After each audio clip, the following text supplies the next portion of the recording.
ఆకుకూరలు రోజువారీ వంటల్లో తప్పనిసరి అయ్యాయి. అందుకే ఏడాది పొడవునా ఆకుకూరలకు మంచి డిమాండ్ ఉంటుంది. అందుకే కొందరు రైతులు కొద్దిపాటి విస్తీర్ణంలో మడులుగా చేసి పలు రకాల ఆకుకూరలు సాగు చేస్తూ తక్కువ సమయంలోనే అధిక లాభాలు గడిస్తున్నారు. ఈ కోవలోనే ఏలూరు జిల్లాకు చెందిన ఓ రైతు అర ఎకరంలో ఆకుకూరలు పండిస్తూ లాభాలు గడిస్తున్నారు.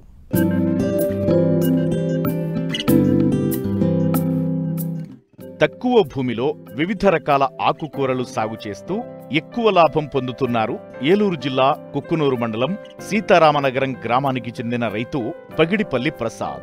అర ఎకరం భూమిలో గుంట 2 గుంటల విస్తీర్ణంతో మడులుగా తయారు చేసి ఒక్కో రకం పంటలను 5 గుంటల నుంచి 10 గుంటల విస్తీర్ణంలో సాగు చేస్తున్నారు. ముందుగా మడులలో నేరుగా విత్తనాలు చల్లుతారు. 4-5 తడుల తరువాత 20 నుంచి 30 రోజుల్లో మొదటి పంట చేతికొస్తుంది. ఒక్కో గుంట ఒక్కో రకం ఆకుకూరను సీజన్ని బట్టి సాగు చేస్తున్నారు. ప్రస్తుతం పాలకూర, తోటకూర, సుక్కకూర, బచ్చల కూర, గోంగూర పంటలను ఎక్కువ సాగు చేస్తున్నారు. పంట చేతికొచ్చిన తరువాత కూలీలపైన ఆధారపడకుండా రైతు దంపతులు పంటను కోసి కట్టలు కట్టుకుని వాటిని భద్రాచలం, పాల్వంచ, కుక్కునూరులో విక్రయిస్తున్నారు.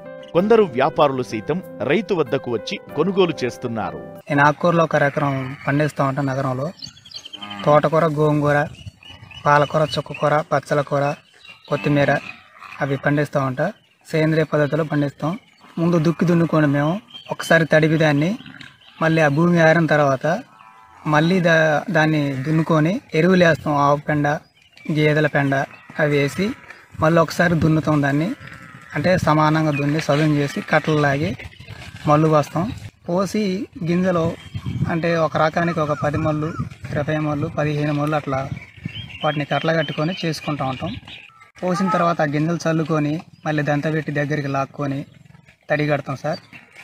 20 కానీ యూరియా కానీ దుక్కిలో వేస్తే కొద్దిగా ఈ పెండ ఇది ఎరువుల మీద కొద్దిగా బలంగా ఉండి మాకు అనుకూలంగా ఉంటుంది కాబట్టి 20 యూరియానే మేము దాంట్లో కలుపుతాం దుక్కిలో. దాన్ని తడిగట్టిన తర్వాత తోటకూర కానీ గోంగూర కానీ విత్తనాలు వచ్చి తోటకూర ఒక 5 రోజులలో మొలుస్తుంది. గోంగూర 3 రోజులు, బచ్చల కూర ఒక వారం పట్టిద్ది, చుక్కకూర ఒక 5 రోజులు. అలా ఈ విత్తనాల రకాలల్లా మేము అట్లా వేసుకున్న తర్వాత ఈ పంట అనేది ఒక నెల 25 రోజులు కానీ నెలలో కానీ లోపల కానీ మాకు కటింగ్కి వస్తుంది. దీని ముందు చిన్న మొక్క అప్పుడు కలుపు మొక్కలు ఉన్నాయి. అయితే మేము అన్నీ ఏం చేస్తామని మేము భార్య భర్తలం కానీ ఇంట్లో ఎంతమంది ఉన్న వాళ్ళు వచ్చి వీటిని ఆకుకూరలో ఉన్న కలుపును మొత్తం పీకేస్తాం. పీకేసి మళ్ళీ తడి కట్టుకుంటా ఒక 4-5 తల్లి కడితే నెలకి మాకు సరిపోతుంది ఆ పంట చేతికి రావడానికి. ఈ ఆకుకూరలు మొత్తం మాకు దగ్గరకు పెరిగినాక భద్రాచలం మార్కెట్కి తీసుకెళ్తాం. తర్వాత పాలవంచ ఒక కట్ట వచ్చి ఒక 5 రూపాయలు ఊరిసేలకి వేస్తాం, రిటైల్కి వేస్తాం అండి. ఇది పద్ధతి మేము చేసేది ఏంటంటే కొద్దిగా వ్యవసాయాలు ఈ పనులు గట్టిగా చేయలేక ఈ సులువుగా ఉంటుంది కాబట్టి మాకు రోజుకు ఇన్కమ్ వచ్చి ఒక 1500, 2000 మధ్యలో డబ్బులు వస్తూ ఉంటాయి. అలాగే వీటిని చీడ పురుగులు తినేటప్పుడు మేము మందులు కొడతాం. అంటే ఒక నెలలో మన కటింగ్ ఒక నెలకు ఒకసారి వస్తుంది కాబట్టి 2 సార్లు మందులు కొడతాం. 15 రోజులకు ఒకసారి, 15 రోజులకు ఒకసారి. సూపర్కోమా కానీ పోక్లేన్ కానీ ఈ 2 వాడతాం ఎక్కువ. ఈ మచ్చలకైతే నేటివ్ కానీ తర్వాత అమిస్టార్ కానీ వీటికి ఎక్కువ స్ప్రే కూడా చేస్తూ ఉంటాం. అంటే 2 సార్లు నెలకు వచ్చి. తోటకూర గింజలు మేము పోసేటప్పుడు 2 రకాల గింజలు ఉంటాయి. తెలుపు ఉంటుంది, నల్ల తోటకూర, తెల్ల తోటకూర ఉంటుంది. దీనిలో నల్ల తోటకూర కాస్ట్ వచ్చి 800 కేజీ, 1 కేజీ.